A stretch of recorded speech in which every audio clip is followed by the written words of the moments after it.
Dahan-dahan lang GPC ah. Dahan-dahan lang. Dahan-dahan lang. Up, up, up. Up, up, up. Up, up, up. Naku po GPC, kapit lang GPC. Ilabas mo yung pagkaano mo. Pagkahunyango mo GPC. Kapit. Kapit lang be. Hey!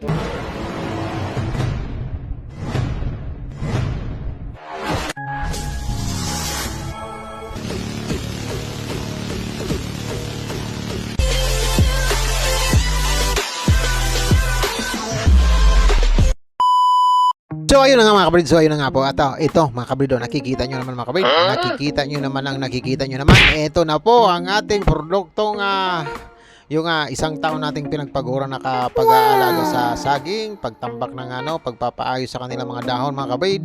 Ayan na mga kabrid, kitang-kita nyo ang produkto ng ating binaba na namin ni Ma'am Gabs ang saging kasi napansin namin na nilalapitan na siya ng mga malalaking paniki ba. Ayan mga kabrid, binaba na namin. Sabi ko kay Ma'am Gabs para mapakinabangan na natin at maisabit na natin at may mga bisita tayo sa parating na na ating sa Sabado mga kabrid. So tara, samahan nyo kami mga kabrid kasi hindi naman ito basta instant lang naging ganito.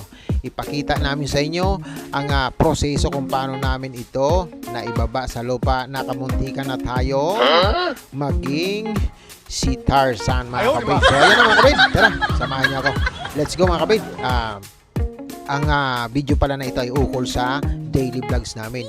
About sa backyard, ang pagbaba ng saging na kailangan na nating mapakinabangan mga kabrid. Naubos na namin yung isa at nakapag-share na kami. Ito naman mga kabrid. Let's go! At ayun na nga mga kabrid, at ayun na nga po, samahan nyo kami mga kabrid sa napagdesisyon namin mag-asawa na ibaba na ang saging dito na isa mga kabrid dahil po baka bumagsak pa. Napakalakas po ng hangin sa kapaligiran mga kabrid, hindi na medyo naka-islanting na ang puno. Gusto nyo nang ibaba siya, nahihirapan na siya dun sa medyo may karamihan kasi ang bunga ng saging na ito mga kabrid. So tara, pinakita ko kay Gabs na medyo may dilaw-dilaw na sa taas at napapansin kong may mga paniki ng umaaligid-aligid at may nakita kong may bawas na mga kabrid. Ibig sabihin na malapit na siyang mahinog kasi nga yung unang binaba namin na katabi nito na may bunga na rin isa.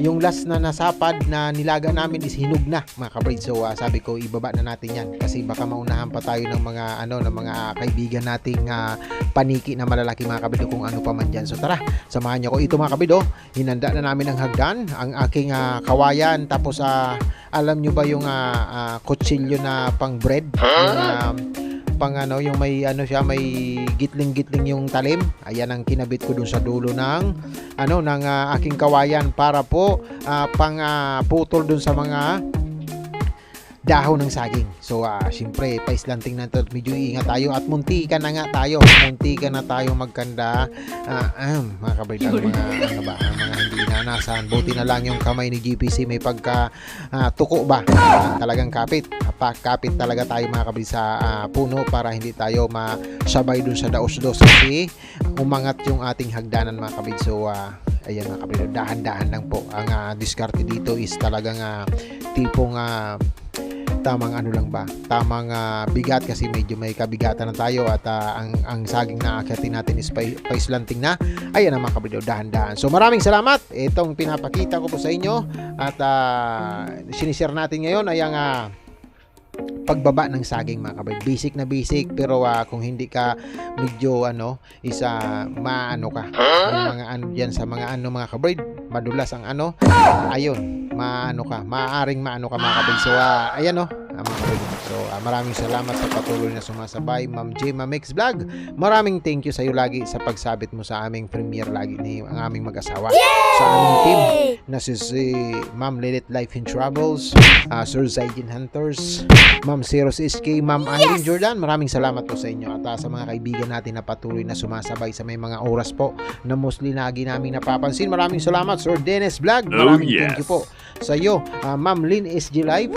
Sa iyo din po Sir Nelson Mix Vlog. Sa iyo din po Ma'am Winnie De Leon at sa iyo din po ikaw po ikaw po kaway ka lang po dyan at para sa iyo din po itong video na to. Maraming salamat sa iyo sa oras mong binibigay at mga kaibigan natin na bago, yung mga kagaya ng mga datihan natin na si Ma'am Chanel, tapos si Sir Tuneba Mix Vlog mga kabrid at sa marami pang iba mga kabrid. So tuloy-tuloy lang tayo ang ginawa namin na sabi namin humupa na ang ulan. Sabi ko tingnan natin yung saging ni. At pagbabantay ko ng gabi may nakikita na akong paniking malalaki na medyo dumadaan-daan ba. Sabi ko yung may-ari din na isa.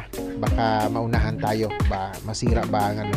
So nakikita kong medyo malusog siya, medyo okay ang pagkakaano, tapos madami ang kanyang pamumunga mga kabrid. Maayos ang pagkakaputol ng puso.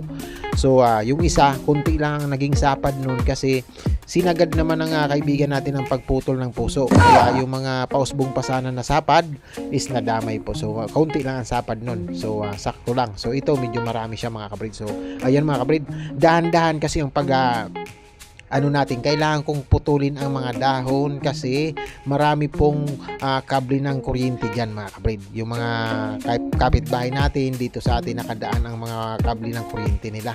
So dahan-dahan tayo. Ang pagpuputol po ng puno yung dahon mga kabrid is kailangan kasi pag hindi mo pinutol yan, pagbagsak niyan hahampasin niya yung mga kable mga kabrid. Hahampasin niya. So sabi ko kailangan putulin ang dahon para pagbagsak hindi aabutin ang mga kable. So medyo sa side ako banda doon sa dulo kasi gusto ko doon pabagsak ang ating saging, which is hindi naman talaga totally nangyari mga kabrid. So ayan mga kabrid, dahan-dahan lang pahilot-hilot ng pagbawas, paunti-unti lang para makasakto tayo sa 30 minutes na frame natin mga kabrid. So salamat mga kaibigan. Ito konting pagpalipas oras. Kung ang iba dyan is kung ano-ano lang, basta ang kailangan lang makapag-maintain tayo ng healthiness ng ating YT. Kasi nga ngayon si Lolo YT mga kabrid, FYI hindi gumagana daw ang mga so mukbang doon, mukbang dito mga kabrid. So kailangan magdubli sipag or mag-maintain mga kabrid. So ayan sana ay lagi lang kayong nandyan sa patuloy na pagsuporta sa aming mag-asawa mga kabrid. So ayan wait lang natin kasi ayan na mga kabrid, ayan na po. So ayan mga kabrid, successful ang pagkababa natin. Wala tayong na-damage na kable ng kuryente, wala tayong okay naman, muntikan lang tayo. Pero ganun pa rin tayo mga kabrid.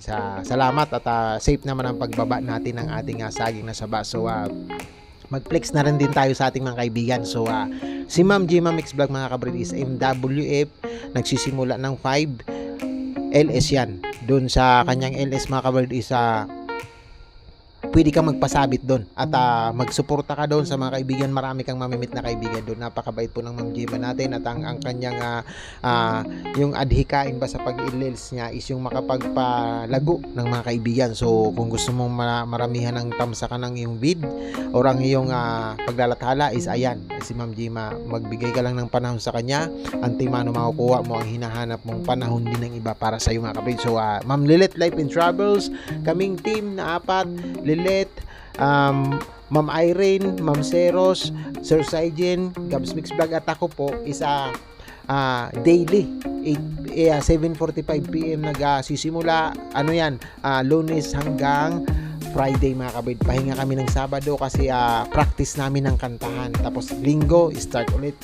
Daily lang kami nag-update para kahit paano hindi man tayo kagandahan sa paggawa ng beats is nakakapag-maintain tayo ng healthiness mga kabrid. So ayan ayan mga kabrid, ang dami ng laman niya mga kabrid, ang dami ng sabad na nakuha natin at napakabigat mga kabrid. So bigat siya, tapos ayun mga kabrid. Ang sabi ni Ma'am Gabs, ang gusto niya raw is ilambitin to yung sa aming sa loob para mahinog siya ng magandang tingnan. So titingnan natin ang magagawa natin kung paano natin gagawin at napakabigat mga kabrid.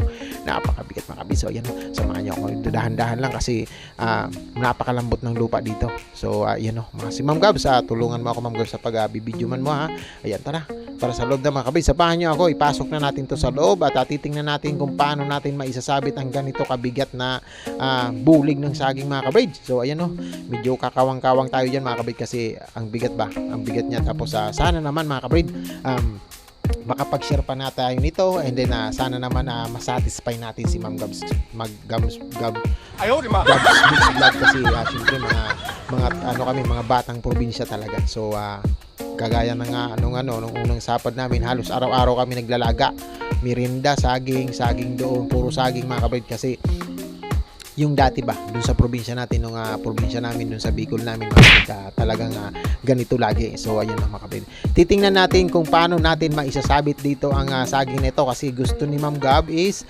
huminog siyang nakalambitin mga kabrid, kasi papahinugin namin ito is makikita nyo medyo manibalang na, nababawasan na nga ng paniki mga kabrid. So ayan medyo manibalang na, malapit na siyang huminog mga kabrid. So kunting ano lang nito, kunting mikos-mikos lang, mga next day or next dilaw-dilaw na yan mga kabrid. So ang sarap na yan mga kabrid, anuhin, lagain ba, lagain sa pwede kung pwede nga lang ano na ito, isabay sa tinula ba. So maganda tong sabayan. So pag may bisita, halimbawa may pumasyal sa atin, may kumaway-kaway dyan, may kumumusta dyan sa atin, bigyan natin ng isang sapad.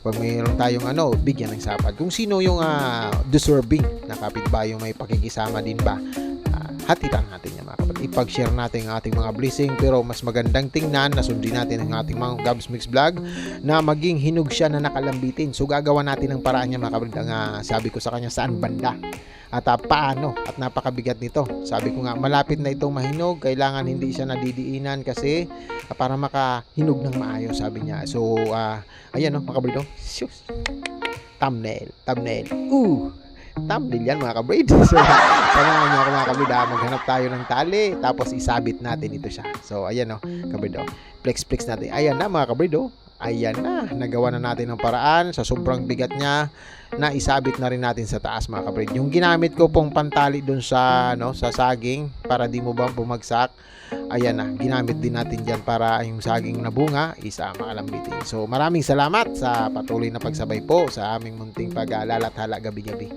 Nakakasawa na, nakakaumay na, pero alam kong naaawa din kayo sa akin na kailangan ko din na magka-views mga kabrid. Maraming salamat. Sana po ay laging may oras din ako na makapagsukli sa inyo. Darating din ang panahon na makakabalik ako sa dati. Maayos lang ito mga kabrid. So ayan mga kabrid, ayan. Hi Ma'am Gabs Mix Vlog. Hello. Ibig sabihin, ano tayo ngayon? Good performance for the day mga kabrid. Ayan nakangiti sa atin si Ma'am Gabs, at lahat ng kagustuhan niya mga kabrid tungkol dyan sa saging na yan is natupad natin mga kabrid. Ay, ngiting panalo na naman tayo mga kabrid. Maraming salamat sa inyong lahat. Sana po huwag kayong magsawa, and then sana po lagi kayong merong hipa ng ating nasa taas mga kabrid, na laging maalala kami suportahan nyo sila dalawa, kasi kawawa naman yun at lagi nang binabagyo, tapos ganun pa wala pang views mga kabrid. Maraming thank you. Hopefully po mga kabrid, lagi lang po kayong nasa maayos na kalagayan. Huwag kayong manlalamang sa kapwa, huwag kayong mag-isip ng masama ng kapwa, always think positive, gamitin ang YT sa pagtanggal ng stress natin sa buhay, and then be happy, and then thank you po sa inyo lahat.